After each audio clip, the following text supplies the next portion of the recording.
Assalamualaikum, saya Muhammad Hafiz bin Muhammad Isyani ingin membentangkan satu pembentangan yang bertajuk Analisis Dialek Terengganu dalam lirik lagu Kerabu Pucuk Paku. Secara umumnya, dialek merupakan variasi bahasa yang terdapat pada sesuatu bahasa tersebut. Variasi bahasa itu boleh dapat difahami oleh pengguna dalam sesuatu masyarakat walaupun dialek atau bahasa ini mempunyai pembahagian geografi. Mengikut Nik Safiah Karim dalam bukunya yang berjudul Sosiolinguistik Bahasa Melayu dan Pengajaran, dialek geografi bermaksud sesuatu bahasa yang mungkin mempunyai banyak variasi bergantung pada sejarah perkembangannya, jumlah penduduk dan luar daerah penyebaran. Variasi bahasa yang terhasil akibat ruang geografi yang berbeza. Perbezaan sebutan dalam dialek geografi merupakan kepada perbezaan asal dalam penggunaan ini. Disebabkan faktor penggunaan, terdapat perbezaan dan variasi bahasa. Menurut Asma Haji Omar dalam bukunya Susur Galur Bahasa Melayu, dialek geografi juga bermaksud memberikan bukti bahawa kejadian atau peristiwa yang berlaku dalam sejarah bahasa berkenaan adalah keturunan daripada dialeknya, atau perkembangan setiap dialek secara bersendirian atau berhubung dengan dialek yang lain. Dialek geografi orang yang menuturkan sesuatu bahasa, iaitu pengguna. Selain itu, dialek Terengganu mempunyai pelbagai keistimewaan dan keunikannya yang tersendiri dalam setiap daerah di negeri Terengganu, iaitu daerah Kuala Terengganu, Dungun, Kemaman, Besut, Marang, Hulu Terengganu mempunyai persamaan dan perbezaan dialeknya yang tersendiri. Sebagaimana yang dinyatakan oleh Asma Haji Omar, dialek yang dituturkan di daerah Kuala Terengganu merupakan dialek Terengganu standard, dan oleh kerana kawasan Kuala Terengganu besar, maka menurut beliau sudah pasti sub-dialek yang diucapkan di situ memperlihatkan beberapa perbezaan dari suatu sub-kawasan yang ke sub-kawasan yang lain. Selain itu, morfologi ialah satu bidang ilmu yang mengkaji bentuk perkataan, struktur kata dan pergolongan kata. Seterusnya, sintaksis ialah perubahan penggunaan ayat dalam masyarakat. Sintaksis dijelaskan sebagai satu bidang ilmu bahasa yang mengkaji proses pembinaan ayat. Kajian yang dimaksudkan ialah merangkumi kajian tentang hukum tata bahasa berkaitan kaedah pergabungan dan penyusunan perkataan untuk menghasilkan sesuatu ayat yang gramatis dan bermakna. Makna leksikal ialah makna sesuatu kata itu sendiri. Untuk memudahkan pemahaman, makna leksikal boleh dianggap sebagai makna kamus, makna kata yang diperoleh oleh kamus. Akhir sekali, semantik. Semantik ini ialah kajian tentang makna yang diaplikasikan pada spek makna ayat dari segi bentuk logiknya. Secara umumnya, terdapat beberapa faktor yang menyebabkan terjadinya dialek geografi dalam sesuatu bahasa, iaitu faktor geografi, politik, penjajahan dan masa. Dari segi geografi, dialek ini muncul hasil daripada wujudnya perbezaan dari segi udara, keadaan negara, suasana, bukit bukau, sungai-sungai dan laut, yang mana faktor ini telah menyebabkan manusia menetap di tempat tersebut. Hal ini secara tidak langsung telah menjana penyumbang kepada pengembangan bahasa yang tersendiri di sesetengah tempat. Dialek Melayu Terengganu dituturkan oleh penutur negeri Terengganu yang berada di lokasi geografi pantai timur Semenanjung Malaysia. Selain itu, faktor yang berikutnya adalah politik. Di Malaysia, dasar politiknya telah membagikan negara Malaysia kepada unit-unit politik yang lebih kecil, iaitu negeri. Unit-unit kecil yang disebut negeri inilah yang akhirnya telah menimbulkan pelbagai dialek dalam bahasa Melayu di Malaysia. Antara dialek yang wujud ialah dialek Melayu Perlis, Kedah, Pulau Pinang, Melaka, Pahang, Perak, Terengganu dan Kelantan. Setiap dialek ini mempunyai perbezaan yang tersendiri. Sebagai contoh, jika dalam bahasa Melayu standard, perbuatan membaling disebut membaling, tetapi beza di negeri Sarawak, perbuatan membaling di negeri Sarawak disebut sebagai menikam. Faktor yang seterusnya adalah penjajahan. Melalui penjajahan, penjajah akan meninggalkan warisan linguistiknya semasa sesuatu kawasan dijajah. Bahasa Melayu Malaysia dan bahasa Melayu Indonesia walaupun dari induk yang sama iaitu Melayu Riau, tetapi terpisah apabila dipengaruhi oleh politik yang berbeza, Melayu Inggeris dan Riau Belanda. Akhir sekali ialah faktor masa. Dalam bahasa Melayu terdapat dua perbezaan bahasa iaitu bahasa Melayu klasik dan bahasa Melayu moden. Kedua-dua ini berbeza dari segi masa. Bahasa klasik digunakan pada zaman dahulu, tetapi pada era moden ini telah bertukar kepada bahasa Melayu moden. Jika dibandingkan dengan dialek zaman dahulu, amat beza dengan dialek yang digunakan zaman sekarang mengikut peredaran zaman. Secara semula jadinya, setengah dialek berterusan digunakan sehingga waktu kini dan ia dikatakan sebagai dialek yang hidup. Secara keseluruhannya, faktor-faktor ini telah menyebabkan wujudnya perbezaan dari segi latar belakang masyarakat di sesuatu tempat, yang mana masyarakat inilah seterusnya telah mencipta dialek sebagai identiti mereka. Saya akan menerangkan tentang aspek fonologi dan morfologi.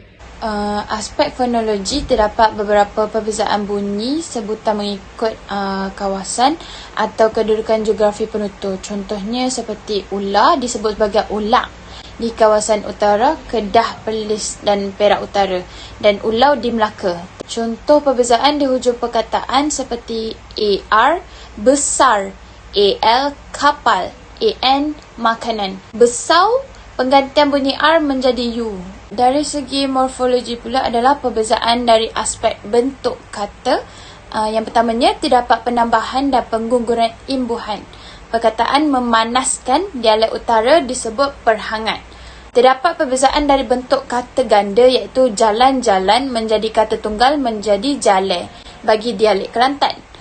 Contoh satu dalam lagu Kerabu Pucuk Paku ini ialah dalam rangkap panggang ikan puyuh tumbuk sambal belacang, celur pucuk labu buat ulang, tak nak nasi berah usang, ikan kering anak tambang. Dalam huraian ini menunjukkan baris tersebut mempunyai penambahan bunyi G pada hujung perkataan ikan kepada ikang dan belacan kepada belacang.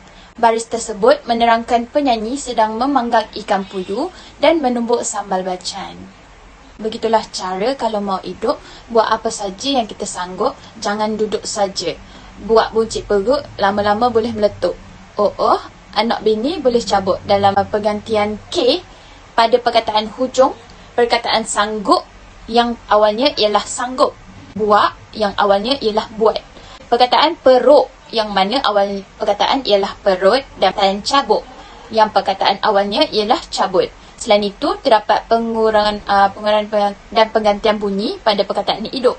Perkataan sebenarnya ialah hidup yang mana terdapat pengguguran bunyi H pada hadapan perkataan dan penggantian bunyi K pada hujung perkataan tersebut. Assalamualaikum warahmatullahi wabarakatuh. Nama saya Nur Wadatul Farha binti Syahari.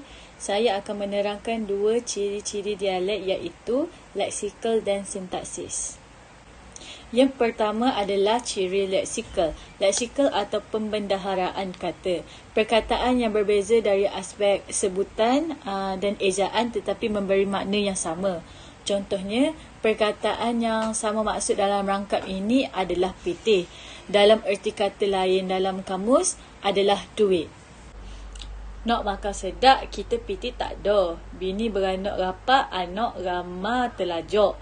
Kadang pisang sikat kita dok dang koyak ada lagi, hok ada teriak. Hok ni kencing, hok tu dok berok. Rangkap kedua dalam lagu Kerabu Pucuk Paku Mat Over menceritakan kesungguhan ketua keluarga yang menyara keluarganya. Suaminya yang menginginkan untuk membeli makanan yang sedap untuk keluarganya tetapi apakan daya, duit hanya sedikit dan kerana isterinya melahirkan zuriat yang ramai sehinggakan tiada masa untuk berehat. Yang kedua pula adalah ciri sintaksis, perubahan penggunaan ayat dalam masyarakat. Contohnya, ayat dalam rangkap 6 ialah begitulah cara kalau mau hidup, bermaksud begitulah cara kalau nak hidup. Begitulah cara kalau mau hidup. Buat apa saja yang kita sanggup, jangan duduk saja buat buncit perut. Lama-lama boleh meletup, anak bini boleh cabut. Rangkap ke-6 menceritakan tentang kesusahan untuk ketua keluarga bagi mendapat kerja. Tetapi si suami tetap berusaha untuk mencari apa-apa kerja dan pendapatan untuk menjara keluarga. Jika malas berusaha, hanyalah membuta tuli, hidup akan sia-sia sehingga anak isteri merasa terabai. Kesimpulannya, dialek Melayu Terengganu secara keseluruhannya jelas membuktikan bahawa kepelbagaian dan keunikannya dengan dialek-dialek lain di Malaysia. Umpamanya dalam hal-hal yang menyentuh aspek sebutan bagi bunyi-bunyi konsonan, vokal, diftong, suku kata dan kosakata yang mengandungi ciri-ciri pengguguran, penggantian, pemendekan, penegasan sebutan dan perkataan serta penggayaan kosakata tempatan. Di dalam lagu Kerabu Pucuk Paku nyanyian Mat Over ini, apa yang kami pelajari ialah kepelbagaian dialek yang terdapat di negeri Terengganu. Terdapat pelbagai ciri-ciri dialek yang ada pada lagu tersebut, seperti fonologi, morfologi, leksikal dan sintaksis. Ciri fonologi yang ada pada rangkap lagu tersebut mempunyai pelbagai jenis seperti penggantian, penambahan dan pengguguran dalam sebutan. Ia sering berlaku pada awal, tengah dan hujung perkataan tersebut. Selain itu, ciri leksikal yang kami pelajari pada rangkap lagu tersebut ialah pitih yang membawa maksud duit. Implikasinya secara nyata langkah yang diambil ke arah pengolahan khazanah warisan variasi dialek Melayu Terengganu ini secara menyeluruh dapat memartabatkan dan memperkasakan lagi kemantapan negeri Terengganu secara khusus. Hal ini wujud akibat kepelbagaian variasi bahasa dialek tempatan, subdialek dan subdialek yang diucapkan, namun masih menetapkan unsur-unsur kesalingfahaman dan hidup dengan murni dan aman makmur. Berikut merupakan inisiatif yang dapat dilakukan, iaitu mengadakan kelas dan kelab khas dialek asal negeri-negeri di Malaysia oleh setiap institusi pendidikan. Di samping itu, pihak kerajaan wajar membangunkan muzium bahasa yang mana akan menarik minat pengunjung untuk mengenal dialek sesebuah negeri. Pada waktu yang sama, agensi juga boleh mewujudkan program yang dapat menerapkan semangat untuk mendalami dan mengekalkan dialek yang terdapat di negeri-negeri yang ada di Malaysia. Perlu dicelikan bahawa nilai dialek telah dapat berfungsi cemerlang dan efektif sebagai instrumen keharmonian sehingga mampu menciptakan persefahaman erat dalam kalangan penduduk pelbagai kaum di negara ini. Faktor ini tidak boleh dilupakan kerana dengan adanya hubungan yang kukuh di antara nilai bahasa dan dialek dengan perpaduan. Justifikasinya, negara dapat membangun dan maju berasaskan kerukunan dalam perpaduan. Natijahnya juga, kebudayaan kebangsaan dipertegas menerusi kajian semula secara lebih kukuh terhadap nilai bahasa dan hubungannya dengan kestabilan perpaduan serta keunikannya yang tersendiri.